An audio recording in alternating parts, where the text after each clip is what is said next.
આજની ધર્મકથા.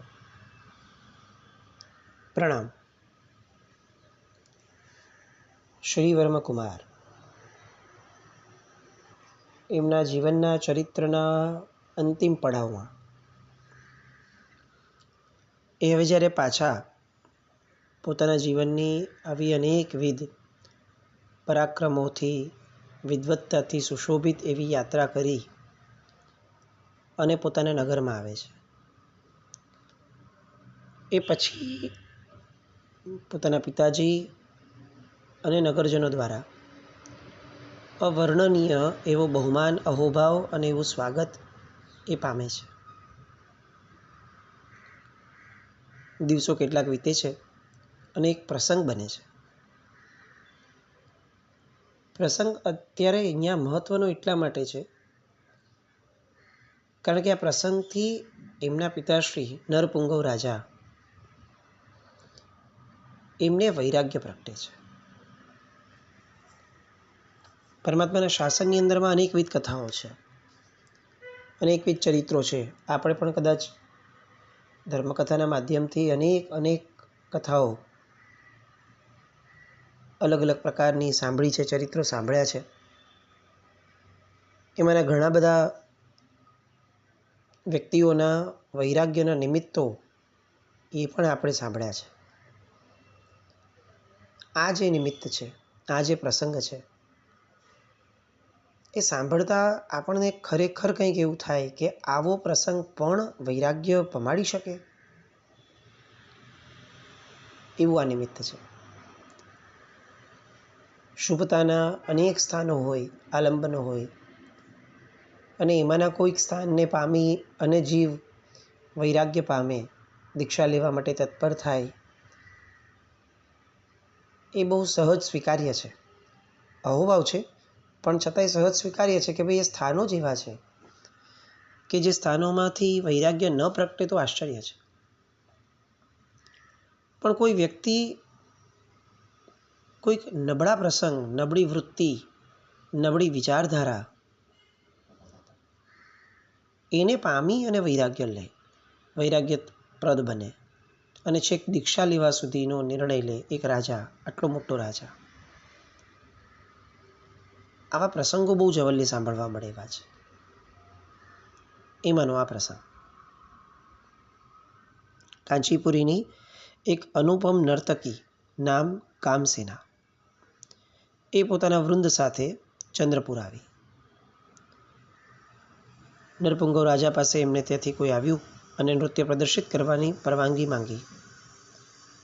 રાજાને એવું લાગ્યું કે આપણે ઘણા ઉત્સવો કર્યા કુમાર આવ્યા પછીથી, પણ આ એક વિશેષ કુમાર માટેની એક ભેટ રહેશે. એ સમય પણ હતો કે જ્યારે આવા જીવંત તત્વો સાથે, જીવંત તત્વો દ્વારા થતી કળાઓ, એના દર્શન દ્વારા લોકો પોતે પોતાને આનંદિત કરતા. એન્ટરટેનમેન્ટ માટેનો આ એક લાઈવ, જેને કહી શકાય એવા નિમિત્તો આ બધા હતા. રાજાની હા મળી, વૃંદ તૈયાર થયું, દિવસ નિયત થયો, નૃત્યની સભા ભરાઈ, પ્રેક્ષકોથી છલકાઈ ગયેલું સભા મંડપ. નર્તકી કામસેના આવે પહેલાં જ પ્રજાજનો, પરદેશથી આવેલા લોકો, અનેકવિધ લોકો સાથે આ આખી સભા મંડપની રોનક એ અલગ રીતે છવાયેલી હતી. રાજા પધાર્યા, કુમાર પધાર્યા અને હવે વૃંદ સાથે કામસેના એ જે સ્ટેજ જેવું બનાવ્યું હોય ત્યાં એની પધરામણી થઈ.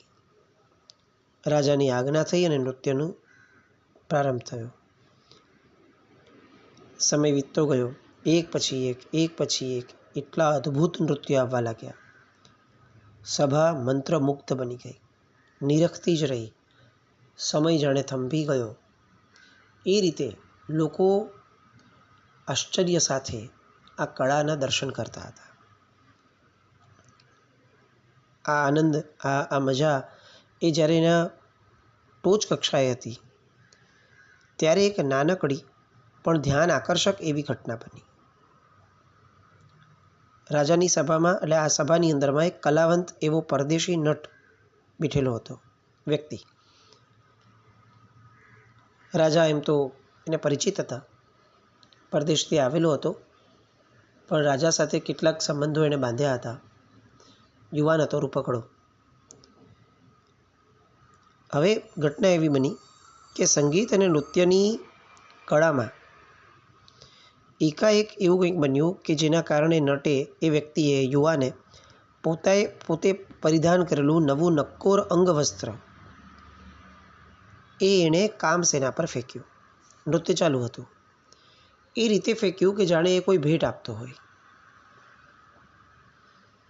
અને કામસેનાએ પણ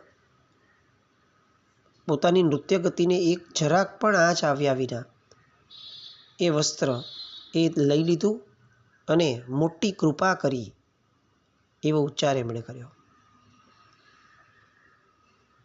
નોર્મલી રાજાની હાજરીની અંદરમાં રાજા જ્યાં સુધી કોઈ દાદ ન આપે, રાજા જ્યાં સુધી કોઈ વસ્તુની ભેટ ન આપે, ત્યાં સુધી એક પણ પ્રજાજન એવું ન હોય કે જે પોતે રાજાને ઉલ્લંઘી અને દાદ આપે. નરપુંગવ રાજા બહુ સુગ્ન છે, ગંભીર છે, અને તેમ છતાં રાજાનો માન મર્તબો હણાયો છે, રાજાપણું એ દુભાયું છે. એ વિચારથી એકદમ એ ક્રોધાન્વિત થઈ જાય છે, ધુઆપુઆ થઈ જાય છે. આ શિરસ્તો જે સામાન્યથી હોવો જોઈતો હતો એ તૂટ્યો, અને એ પણ એક સામાન્ય કક્ષાના પરદેશી વ્યક્તિ દ્વારા તૂટ્યો. સાતમા આસમાને મિજાજ પહોંચ્યો. એ બોલ્યા નહીં, કારણ કે પોતે વિવેકી છે. હજી નૃત્ય ચાલી રહ્યું છે. આ જે પણ ઘટના બની છે એ પોતાને દુભાવનારી બની છે. હજી બીજા કોઈ તરફથી કંઈ આવ્યું નથી ને આવા વિચાર માત્રને કારણે આટલું સરસ નૃત્ય અટકાવવું, આ કળાને, વિદ્યાને અટકાવવી એ એમને ઉચિત ન લાગી, પણ એમનો મગજ એ ધમધમવા લાગ્યો. મનોમન એમણે ગાંઠ વાળી કે આજનો આ કાર્યક્રમ પતવા દો, આ વ્યક્તિને હું છોડીશ નહીં. આ બાજુ જે રીતે રાજાએ આ દ્રશ્ય જોયું એ જ રીતે શ્રીવર્મકુમાર કે જે કઈ વિદ્યાથી વિભૂષિત ન હતા એ પ્રશ્ન છે, એમના દ્વારા પણ આ દ્રશ્ય જોવાયું. એમના દ્વારા આ દ્રશ્ય તો જોવાયું, સાથે સાથે રાજાનો મિજાજ પણ જોવાયો. એમને એમ થયું કે આ વાતને કોઈ પણ પ્રકારે વાળવી પડશે. જો નહીં પાડું તો મોટો અનર્થ પછીથી થશે અને આ બિચારો કલાકાર એ જીવથી જશે, પેલો નટ.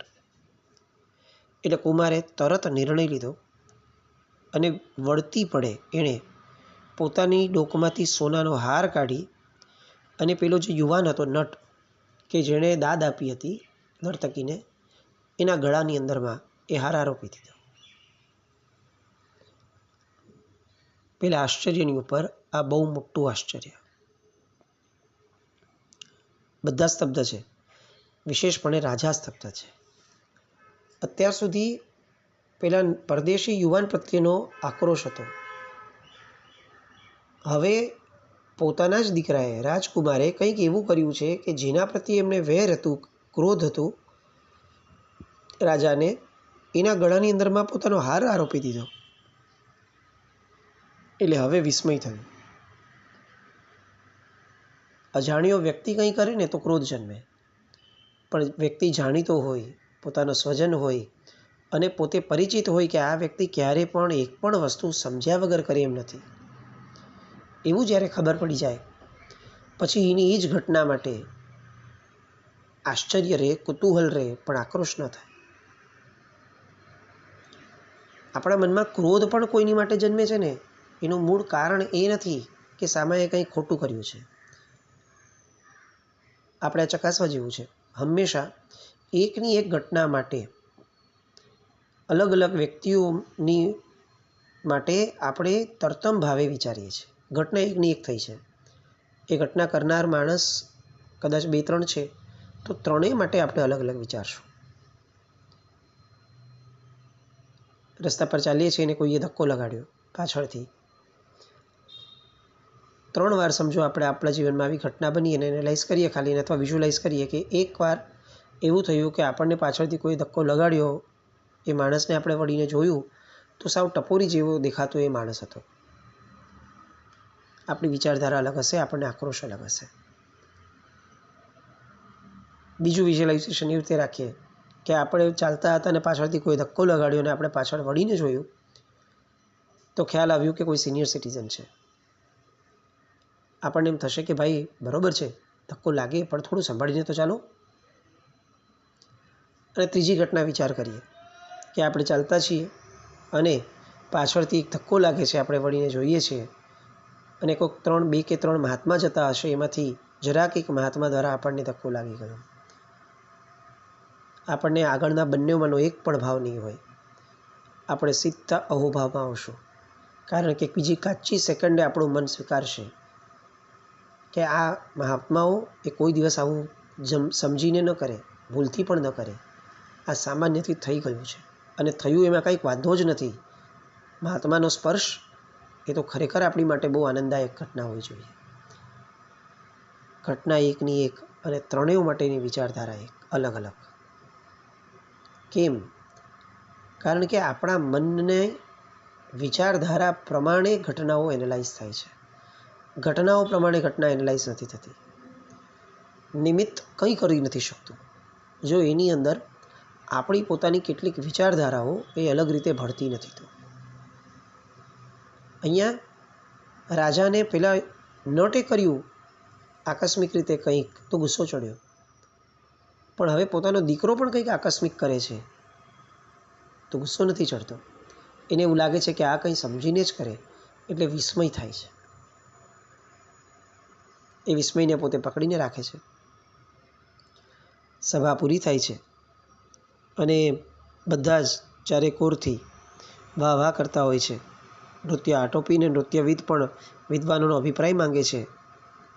દરેક જે વિદ્વાન હતા એમણે આ નૃત્યકળાના ગુણદોષનું ચીલાચાલું વિવરણ કરીને છેવટે કામસેનાની નૃત્યકળા સર્વથા ઉત્તમ નહીં સર્વોત્તમ છે અને પોતે નિર્દોષ હોવાનું પ્રમાણપત્ર પણ આપ્યું.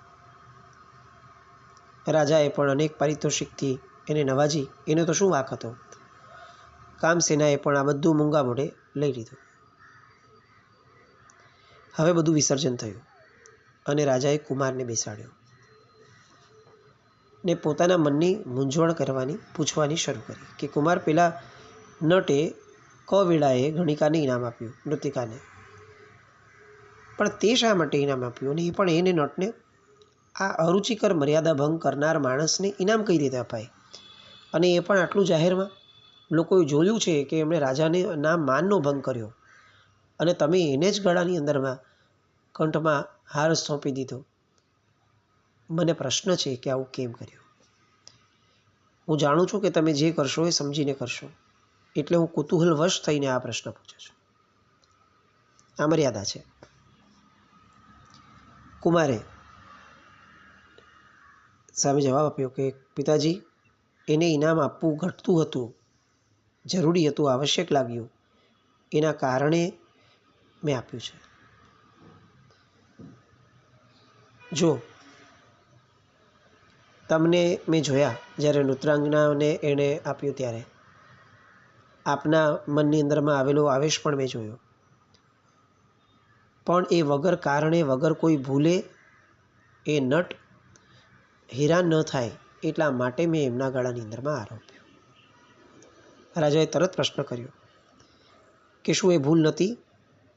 એણે જે કર્યું એ વ્યાજબી લાગે છે તને?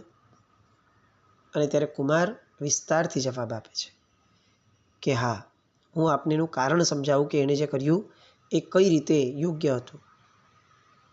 જુઓ, વાત એમ છે કે કામસેનાનું નૃત્ય જ્યારે પૂરબહારમાં જામ્યું હતું ત્યારે અચાનકથી એનો જે ઓઢણીનો ભાગ હતો, કપડો, એ થોડું સરકી ગયું અને એના કારણે કેટલાક એના અંગો કંઠની આસપાસના એ થોડા દેખાય એ રીતે એનું કપડું સરક્યું. હવે નૃત્ય ચાલુ હતું. નૃત્યના લયમાંથી કોઈ પણ પ્રકારે શરીરનું એક પણ અંગ એ એને અટકાવાય અથવા બીજે વળાય એવી શક્યતા નથી. હાથ વાપરી શકાય એવું હતું નહીં. અને મર્યાદા એ પણ એને જાળવવી હતી. એટલે કામસેનાએ શું કર્યું? એણે પોતાની પાસે જે પોતે કળાઓ શીખી છે એ કળામાંથી એણે એક કળા વાપરી કે જેને ગોસ્ફુરણ કહેવાય. રાજાને આ શબ્દ નહીં સમજાયો, એમણે તો આ સાંભળ્યું પણ ન હતું. એટલે પૂછ્યું કે આ ગોસ્ફુરણ એટલે શું? એટલે કુમાર સમજાવે છે કે જુઓ પિતાજી, જે રીતે ગાય એ સામાન્યપણે બેઠી હોય તેમ છતાં પોતાના આખા શરીરનું જે ચામડીનું સ્તર છે, આંચળ અને આખું સ્તર, એ આખા શરીરને એ એમનેમ સ્ફૂર્ણા કરાવી શકે છે. એની ત્વચા ઘણી બધી વાર હલતી હોય છે. એ ત્વચા કરાવવા માટેનું કંપન જે છે એ એક જ વાર આપે અને આખી શરીરની જે પોતાની ત્વચા છે એ કંપી જાય. એને ગોસ્ફુરણ કર્યું કહેવાય. આ નૃત્યાંગનાએ એ કાચી ક્ષણે પોતાના ચિત્તનો, પોતાના કળાનો કોઈ વિક્ષેપ ના આવે એ માટે ગોસ્ફુરણ કરાવડાવ્યું, કંપન કરાવડાવ્યું પોતાના દેહને. અને કંપન દ્વારા પેલું જે વસ્ત્ર હતું એ એકદમ પોતાની જગ્યાએ આવી ગયું. સાવ નાની ક્ષણની અંદરમાં થયેલી આ ઘટના એને પેલા નટે જોઈ. એ નૃત્યનો જાણકાર હશે. અને એક ક્ષણે જ એણે આ કળાને પકડી અને આ કળાને એણે એટલી બધી દાદ આપી. કારણ કે આ નૃત્ય કળા કરતાં પણ વિશેષ કળા હતી. એટલે એના મનમાંથી સહજપણે એક અહોભાવનો ભાવ નીકળ્યો અને એણે દાદ આપતા પેલી જે કળા હતી એ કળાને બિરદાવી, નૃત્ય કળાની. અને એટલે નૃત્યાંગનાએ પણ આપના માનનો ભંગ કે અવિનય કર્યો એવું નહીં. એ જે વિશેષપણે જે પોતે કંપન ઊભું કર્યું હતું કે જે સામાન્ય વ્યક્તિ સમજી જ ન શકે, એને સમજનાર એને મળ્યો, એને બિરદાવનાર એને મળ્યો. એટલે એણે પણ આપે મોટી કૃપા કરી આવું કહેવા દ્વારા પેલા વસ્ત્રને લીધો. આપના દ્વારા અપાયેલા રત્નો, ભેટ, સુવર્ણ મુદ્રાઓ એ સમયે પણ એ બોલ્યા નહીં કે આપે મોટી ભેટ કરી, પણ એક સામાન્ય અંગવસ્ત્રના કારણે પણ એ બોલ્યા. કેમ? કારણ કે કલાકાર માટે પોતાની કળાને સમજનાર અને બિરદાવનાર એ વધુ મહત્ત્વનો છે. એ ભલે આજીવિકા માટે કરે છે, પણ પોતાની વિશેષ કળાઓને સમજનાર એ હંમેશા એને પ્રિય રહેશે. અને એટલે પેલો યુવાન જે છે એની કળા, એની બિરદાવવાની એ જે ઘટના છે એ કોઈ પણ પ્રકારે નિંદનીય ન હતી. પણ આપને આવેશ આવ્યો, હવે મારે એવું કંઈ કરવું જ પડે કે જેના કારણે એક એસ્ટાબ્લિશ થાય, એવું એક સ્થાપિત થાય કે ભાઈ પેલા યુવાન પ્રત્યે કોઈએ નબળો વિચાર ન કરવો. એટલે તાત્કાલિક મેં મારા ગળાનો હાર એ યુવાનને સોંપી દીધો. રાજા બધું સાંભળે છે, કોને વખાણવા એ વિચારે છે. પેલી નૃત્યાંગનાની કળા એ અદ્ભુત. પેલો યુવાન આ કાચી ક્ષણની કળાને પણ પારખી શક્યો. એની પરખવાની શક્તિ અદ્ભુત. અને આ આખી ઘટનામાં પોતાનો દીકરો એ કળાને તો પારખી શક્યો, પહેલાં નટના ભાવોને પારખી શક્યો, નૃત્યાંગનાએ જે ઝીલ્યું એ ભાવને પારખી શક્યો, અને પોતાને જે આવેશ આવ્યો હતો રાજાને એને પણ પરખી શક્યો. અને આ દરેક ઘટનાના અંતરૂપે બધું જ સારી રીતે થાય એ માટે વિવેકપૂર્વક એણે જે પોતાના ગળાનો હાર કાઢીને સોંપી દીધો પેલા નટને, એ પણ રાજા જુએ, વિચારે છે અને આનંદ પામે છે કે આ કેવા અદ્ભુત તત્વોનો સમાગમ થયો.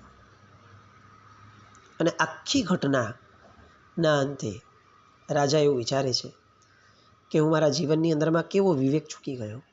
કોઈ ઘટનાને પૂર્ણ રીતે સમજ્યા વિના મેં આવેશ ઊભો કર્યો, મારો માનભંગ થયો, એટલા માત્રથી મારો મિજાજ આટલો બધો વધ્યો, આવો આવેશ મારામાં પ્રવેશ્યો. આ કશાય કેટલો ભયંકર છે. અને ફક્ત પોતાને કશાય જન્મ્યો છે એ વિચારસર આ નરપુંગવ રાજા ત્યાં ને ત્યાં વૈરાગ્ય પામે છે. મારા જેવા સુગ્ન વ્યક્તિને આવી રીતે કશાય કઈ રીતે પ્રગટી શકે, આ જરા પણ ઉચિત નથી. આ સંસાર ખરેખર કેટલો ભયંકર છે. આટલો વિવેક, આટલું દેવગુરુનું સાનિધ્ય મેળવી અને જે સમજણ મેળવી છે એ સમજણ હોવા છતાં જો એ મને ચૂકાવી દે એક કાચી ક્ષણમાં આવા નાના નિમિત્તને પામીને, તો હવે આ સંસારમાં કયા ભાવથી અને કયા વિશ્વાસથી રહેવાય. શું એક એક ઉત્તમ આત્માઓના આપણને ચરિત્રો પ્રાપ્ત થયા છે, પોતાની ભૂલ ઉપર પોતાને વૈરાગ્ય થાય અને સંસાર છોડવાનો ભાવ પ્રગટે. અને નરપુંગવ રાજા એ ત્યાં ને ત્યાં શ્રીવર્મ કુમારને કહે છે કે દીકરા, હવે મને આ સંસારમાં વિશેષ રહેવાનું કોઈ કારણ પણ નથી અને મારાથી રહેવાય એ શક્ય પણ નથી. શ્રીવર્મ કુમાર સમજાવે છે કે આપ ઉત્તમ માર્ગે જવાના છો, ના નથી, પણ હજી આપ કેટલોક સમય વિચાર કરી જુઓ. નરપુંગવ રાજા એ પૂર્ણ વૈરાગ્યને પામ્યા છે અને આ વાતો થાય છે એના કેટલાક સમયમાં ઉદ્યાનમાં બહારે ગુરુ ભગવંત પધાર્યા છે, એના વધામણા આવ્યા. કુમારનો બીજે દિવસે રાજ્યાભિષેક થયો અને અતિ પ્રસન્ન રીતે સપરિવાર બધા જ ગુરુવંદન માટે ગયા, દીક્ષા આપવાની વિનંતી કરી અને દીક્ષાનો દિવસ નિયત થયો. એ દીક્ષાના દિવસે દીક્ષા યાત્રાપૂર્વક ગુરુચરણોમાં પહોંચી અને નરપુંગવ રાજાએ ચડતે ભાવે ચડતે પરિણામે ચારિત્ર ધર્મ અંગીકાર કર્યો. અનેક નાગરિકોએ પોતાના રાજા જઈ રહ્યા છે દીક્ષાના માર્ગે એ વિચારપૂર્વક સંયમ ગ્રહણ કર્યો. અનેક લોકોએ દેશવૃત્તિ ધર્મ સ્વીકાર્યો. અને આ સમયે શ્રીવર્મ કુમાર રડતી આંખે જ્ઞાની ગુરુ ભગવંતને પ્રશ્ન પૂછે છે કે પ્રભુ, હું ક્યારે દીક્ષા લઈશ, હું ક્યારે આ સંસારનો ત્યાગ કરીશ? અને ત્યારે એ જ્ઞાની ગુરુ ભગવંત જે પોતાના જ્ઞાન દ્વારા આ શ્રીવર્મ કુમારને જવાબ આપે છે, એ જવાબ અને એ જવાબને સાર્થક કરનાર ઘટનાઓ એ બધા માટે આવતીકાલે મળીએ. પણ આ ઘટનામાંથી આપણે આટલું શીખીએ, આપણા દ્વારા થયેલી ભૂલ એ ફક્ત સામાન્ય પશ્ચાતાપ જન્માવે એટલા માત્રથી આપણે સંતુષ્ટિ ન પામવી જોઈએ. નરપુંગવ રાજા જીવનભર આપણી નજર સામે હોવા જોઈએ. એક માત્ર ક્રોધ થયો અને તેમ છતાં એના પશ્ચાતાપ સ્વરૂપે પોતે છેક સંયમ ગ્રહણ કરવા સુધી પહોંચે છે. આવો વૈરાગ્યનો ભાવ, આવો સંવેગ આપણામાં પણ પ્રગટે એવી શુભ મંગલ કામના સાથે જીનાજ્ઞાવૃત્ત કંઈ પણ બોલાય તો ઈચ્છા વિદુકળમ જૈનમ જયતિ શાસ્ત્રી.